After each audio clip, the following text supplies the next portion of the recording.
linear equation two variable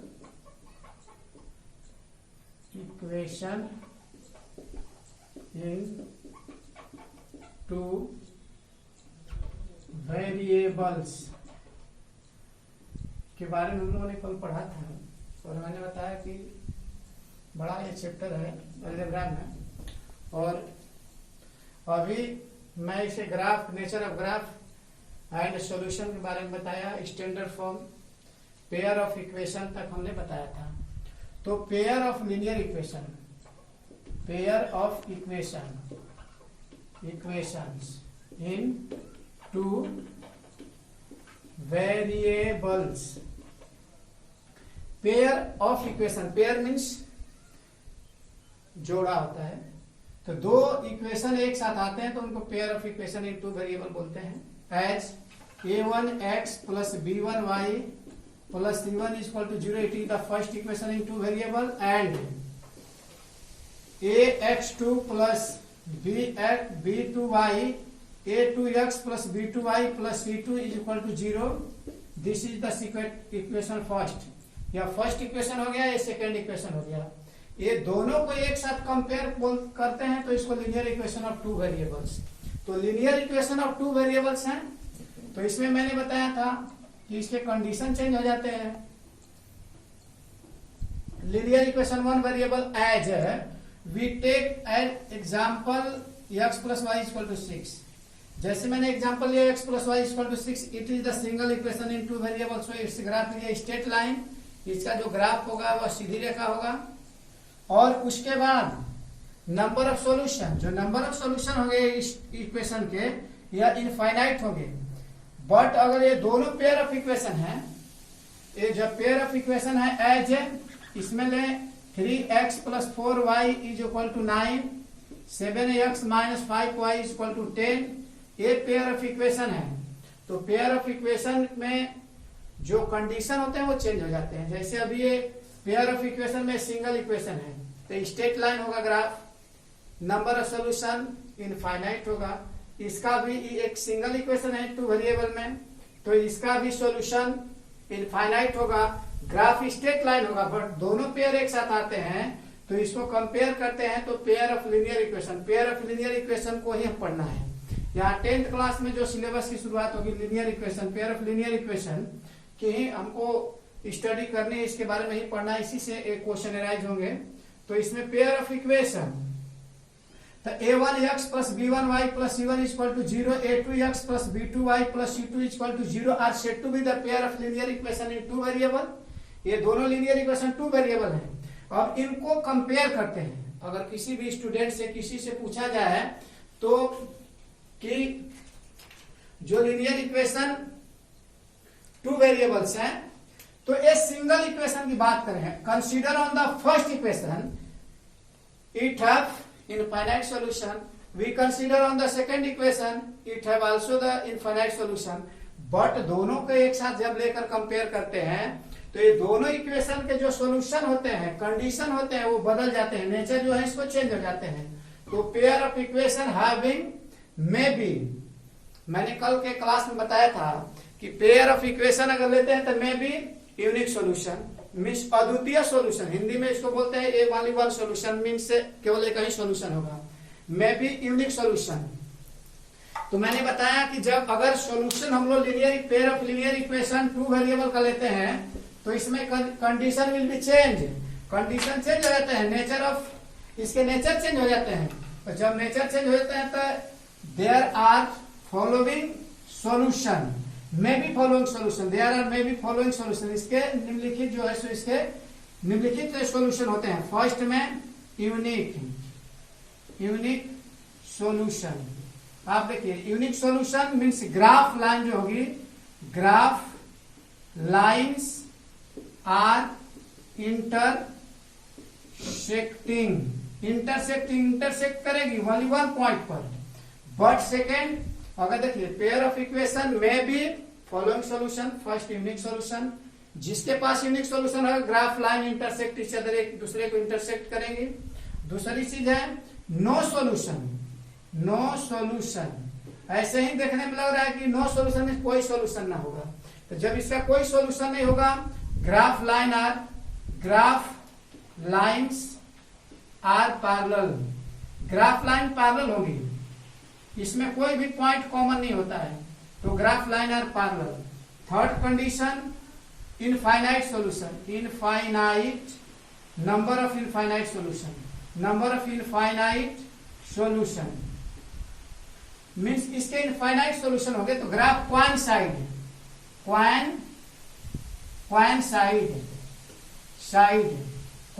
होते हैं कहीं पर, एक इक्वेशन का जो फर्स्ट ग्राफ है उस पर ही सेकंड ओवरलैप कर जाएगा, इसको क्वान साइड, एक कहीं पर दोनों एक ग्राफ हो जाएंगे, इसको क्वान साइड बोलते हैं। देखिए, तो pair of linear equation in two variable having may be following solution, अगर कोई भी पेयर ऑफ लीनियर इक्वेशन लेते हैं तो इसके निम्नलिखित सॉल्यूशन होते हैं। पहला यूनिक सॉल्यूशन मींस अद्वितीय solution, graph line intersecting, graph line एक दूसरे को इंटरसेक्ट करती हैं, प्रतिच्छेद करती हैं। दूसरी चीज है नो सॉल्यूशन, तो जिस पेयर ऑफ लीनियर इक्वेशन ऐसे भी होते हैं जिनके पास कोई सॉल्यूशन नहीं होगा, इनको कभी भी हम लोग सोल्व नहीं कर सकते हैं, तो ऐसे इस ग्राफ को हम लोग नो सॉल्यूशन के, ऐसे जो इक्वेशन होते हैं ऐसे सॉल्यूशन वाले उनको नो सॉल्यूशन बोलते हैं। इनका graph line are parallels, graph line parallels होगी। और थर्ड जो सॉल्यूशन बनाएंगे पेयर ऑफ इक्वेशन, वो इनफाइनाइट सॉल्यूशन भी होते हैं। कुछ पेयर होंगे जिनके यूनिक सॉल्यूशन होंगे, कुछ पेयर होंगे जिनके पास नो सॉल्यूशन होंगे, कुछ पेयर होंगे जिनके पास इनफाइनाइट सॉल्यूशन होंगे। तो जो यूनिक सॉल्यूशन रखते हैं उनका ग्राफ इंटरसेक्टिंग लाइन होगा, जो नो सॉल्यूशन रखते हैं उनका ग्राफ पैरेलल लाइन होगा, जो इनफाइनाइट सॉल्यूशन रखते हैं उनका ग्राफ वन साइड होगा।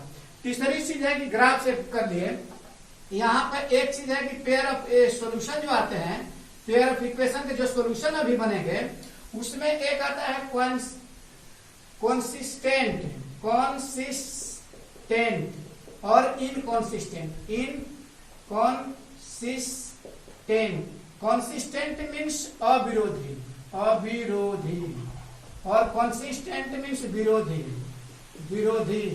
तो देखिए जनरल चीज है कि जो अविरोध, अगर दो आदमी में अगर किसी तरह का विवाद हो जाता है, अगर दो आदमी में विवाद है तो अगर वो एक दूसरे का विरोध नहीं करेगा तो समझौता हो सकता है, उसका सॉल्यूशन होगा।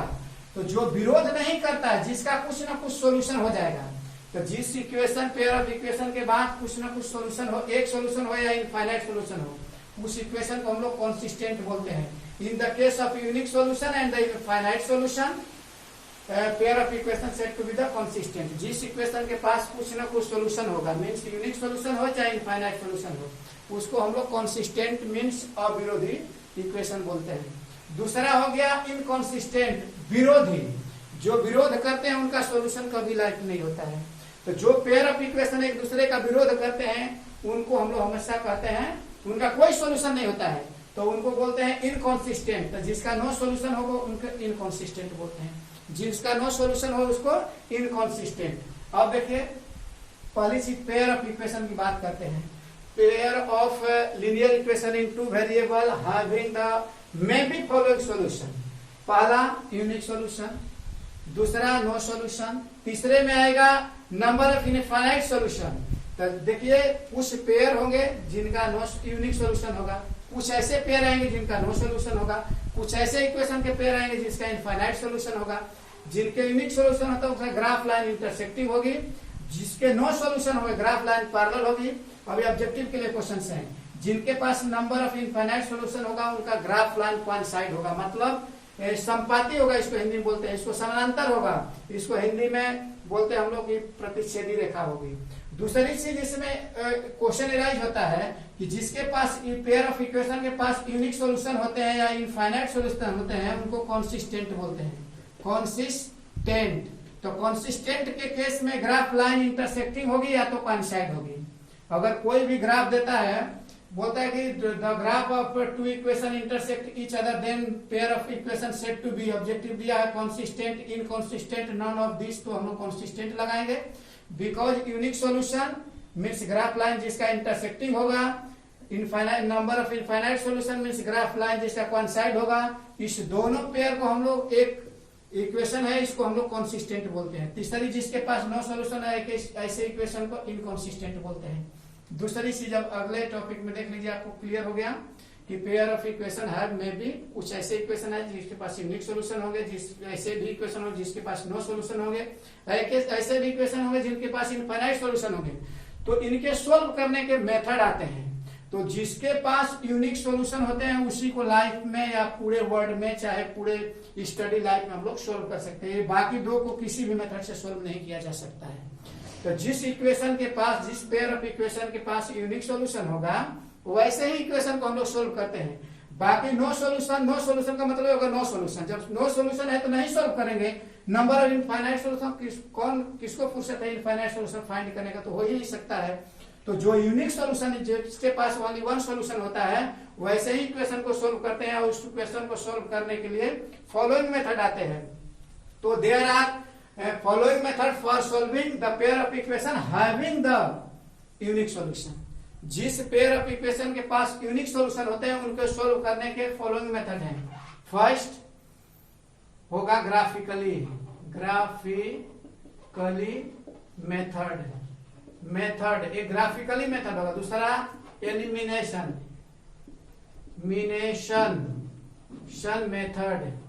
मेथड होगा। तीसरा मेथड होगा सब्स्टिट्यूशन मेथड। उसके बाद चौथा जो अभी सिलेबस में पढ़ना है बाई क्रॉस मल्टीप्लीकेशन, जो कि सिलेबस से अभी आउट हो चुका है। अभी जो सीबीएसई बोर्ड ने अलाउ कर दिया शॉर्ट जो सिलेबस किया उसमें बाई क्रॉस मल्टीप्लीकेशन को हटा दिया। अभी बाई क्रॉस मल्टीप्लीकेशन मेथड अभी पिछली साल अभी प्रीवियस जो अभी क्वेश्चन आया था उसमें क्रॉस मल्टीप्लीकेशन से सेट 2 में क्वेश्चन था, सेट बी में। देखिए तो ये जो मेथड होते हैं, there are following method for solving the pair of linear equation. पहले पेयर ऑफ लीनियर इक्वेशन के सोल्व करने के हैं, बट उसमें भी जिसके पास केवल यूनिक सॉल्यूशन होंगे, जिनके पास केवल यूनिक सॉल्यूशन उन्हीं को ही सोल्व कर सकते हैं चाहे कोई भी मेथड से। तो ऐसे इक्वेशन को सोल्व करने के लिए हमारे पास मेथड है graphically, elimination method, substitution method and by cross multiplication method. 4 method है। 4 मेथड में अभी इसको हटा दिया क्योंकि ये सिलेबस को भी जो शॉर्ट किया गया उसमें से बाई क्रॉस मल्टीप्लीकेशन को हटा दिया गया। जबकि आप प्रीवियस पेपर में देखेंगे सेट बी में उठाकर तो उससे क्वेश्चन आया हुआ है 3 मार्क्स का।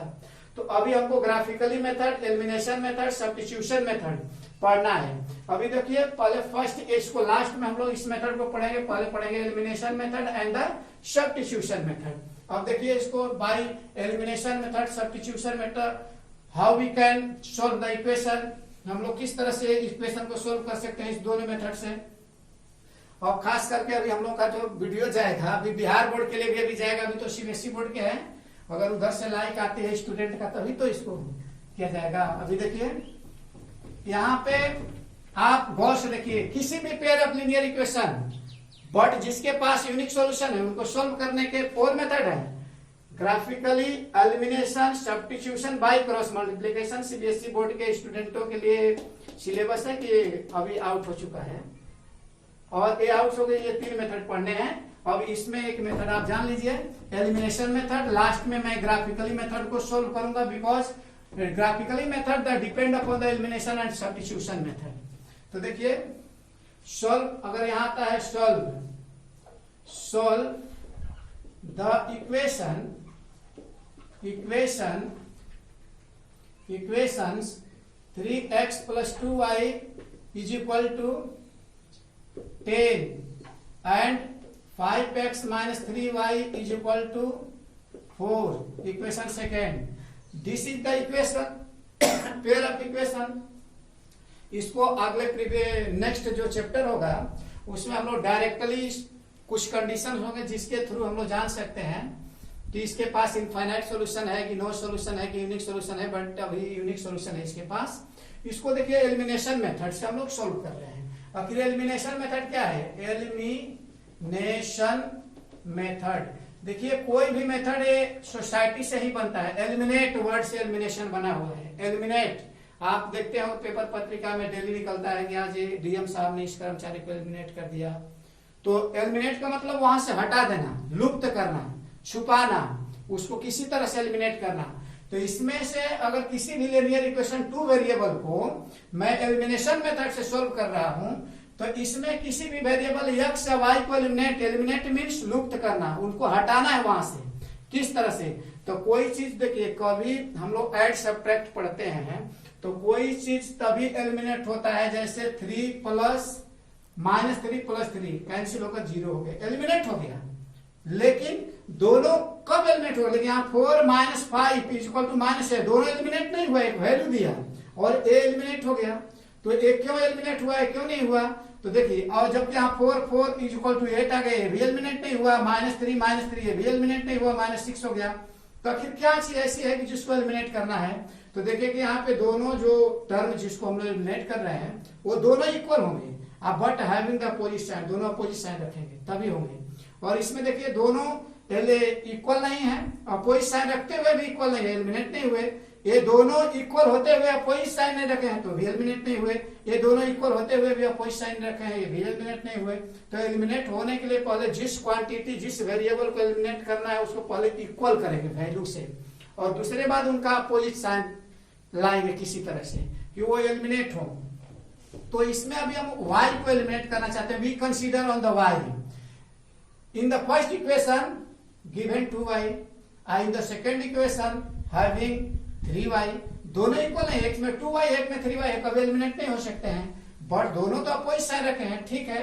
लेकिन अब इनको इक्वल करना है तो coefficient of the second equation, in the second equation coefficient of the y multiply in by the first equation and the coefficient of the y in the first equation multiply in second equation। देखिए इसमें हुआ क्या कि जो first equation है इसका coefficient y को eliminate कर रहे हैं, इसलिए अगर x को करते कि x को कोफिशिएंट पर कंसीडर करते तो यहाँ पे x जो y है इसको एलिमिनेट करते तो y का कोफिशिएंट 2 है फर्स्ट इक्वेशन में, इस 2 का मल्टीप्लाई सेकेंड इक्वेशन में कर दिया। उसके बाद सेकेंड इक्वेशन में जो y का कोफिशिएंट वो 3 है, इसमें फर्स्ट इक्वेशन में कर दिया। लेकिन अगर जब प्लस और माइनस हो तो इजीली एडिंग करने पर एलिमिनेट होते हैं। एडिंग जब माइनस हो और प्लस हो तो वो कभी एलिमिनेट नहीं होते, इनको सब्ट्रैक्ट करना पड़ता है। सब्ट्रैक्ट करेंगे तो साइन चेंज हो जाएगा, अपोजिट साइन रखेंगे। तो यहाँ पे लिखेंगे from first into, equation first में 3 से मल्टीप्लाई किया, दोनों प्लस और माइनस साइन रखते हैं इसलिए ऐड करेंगे। सेकेंड इंटू क्या हो गया 2, फर्स्ट में 3 से मल्टीप्लाई करिए 9x plus 6y is equal to 30। In the second equation 10x minus 6y is equal to 8। अब आफ्टर ऐड कर रहे हैं, इसमें अपोजिट साइन रखे के लिए इसको ऐड करेंगे, इसका साइन चेंज नहीं करेंगे, क्योंकि देखो जिसमें प्लस माइनस रखेंगे उनको एलिमिनेट करने के लिए उनको ऐड करेंगे। ऐड करना मीन्स उनका साइन चेंज नहीं करना होता है। ऐड करेंगे तो साइन चेंज नहीं होगा, तो ए प्लस माइनस इनको ऐड कर रहे हैं, साइन चेंज नहीं होगा, ये दोनों कैंसिल हो गए। यहाँ हो गया 19x is equal to 38, therefore x is equal to 38 upon में 19 is equal to 2, therefore x is equal to 2 we have x is equal to 2। Eliminate हुआ y तो x का वैल्यू मिल गया।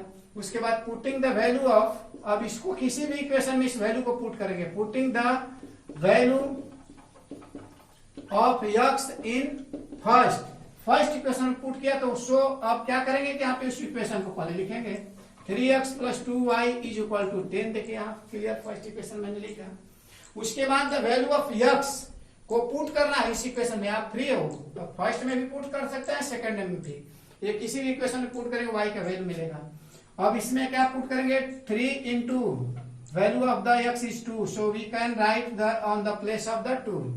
2 के प्लेस पर हम लोग x के प्लेस पर 2 का रख दिया, 2 को 2y is equal to 10 imply 6 plus 2y is equal to 10। आप linear equation 1 variable previous class में पढ़े हैं। तो इसमें क्या होगा कि अभी हम लोग वेरिएबल्स को वन साइड और कांस्टेंट को वन साइड कर देते हैं। -6 हो गया कांस्टेंट, यहाँ 2y इज इक्वल टू क्या हुआ 4, therefore y is equal to 2, therefore solution x is equal to 2y is equal to 2 by the elimination method. It is your solution by the elimination method.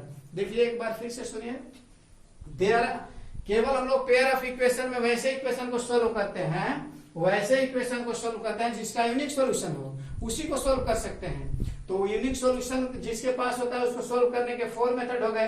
पहला graphically हुआ, दूसरा elimination method हो गया, तीसरा substitution और चौथा by cross multiplication. इसको पढ़ेंगे लास्ट में अगर इच्छा होगी तो, लेकिन ये अभी सिलेबस में नहीं है। हमको एलिमिनेशन मेथड पहले स्टार्ट कर रहे हैं। Elimination method, what is the elimination method? इस मेथड में हम लोग किसी भी वेरिएबल को एलिमिनेट करते हैं इक्वल करके। तो यहाँ पे अगर कंसीडर करें on the equation 3x + 2y = 10, दूसरा हो गया 5x - 3y = 4। इसको एलिमिनेट करना है तो आप x और y दोनों में से किसी एक को कर सकते हैं। मैंने अभी जिसके पहले बताया कि एलिमिनेट करना है तो उस वैल्यू इक्वल होना चाहिए, दोनों के इक्वल हो गए और अपोजिट साइन रखेंगे। तो यहाँ मैं y को एलिमिनेट कर रहा हूँ, आप किसी को फ्री है करने के लिए, कोई एक नहीं करेंगे x है y को। तो इक्वेशन फर्स्ट में जो coefficient of y in the second equation है, सेकेंड इक्वेशन में y का कोफिशिएंट जो 3 है इससे मल्टीप्लाई कर देंगे, और जो सेकेंड इक्वेशन है इसमें फर्स्ट इक्वेशन में जो कोफिशिएंट y का इससे मल्टीप्लाई कर दिया। तो मैंने फर्स्ट इक्वेशन में coefficient of y in the second equation means 3 से मल्टीप्लाई किया और सेकेंड में 2 से मल्टीप्लाई करने के बाद 9x + 6y = 30 हो गया, 2 से 10x - 6y = 8 हो गया। देखो प्लस माइनस ऐड करेंगे दोनों कैंसिल हो गए। 19x = 38, therefore x = 38/19 = 2, therefore x = 2 आ गया। तो x का वैल्यू आ गया, आपको y फाइंड करना है। So putting the value of y in equation first या सेकंड, आप मैंने फर्स्ट में पुट किया, आप सेकंड में भी कर सकते हो। तो यहाँ पे 3x + 2y = 10, it is the first equation, original first equation जो इनिशियली दिया हुआ है। अब इस इक्वेशन को मैंने यहाँ पे लिखा और इसमें x का वैल्यू 2 पुट कर दिया। तो यह इक्वेशन जब ही x का वैल्यू 2 पुट कर दिया तो वन वेरिएबल y में हो गया। तो 6 + 2y = 10, 2y = 10 के इधर सेंड कर दिया मैंने, तो 10 - 6 हो गया, और यहाँ पे 2y = 4, therefore y = 2। So last your solution is x = 2, y = 2 by the elimination method.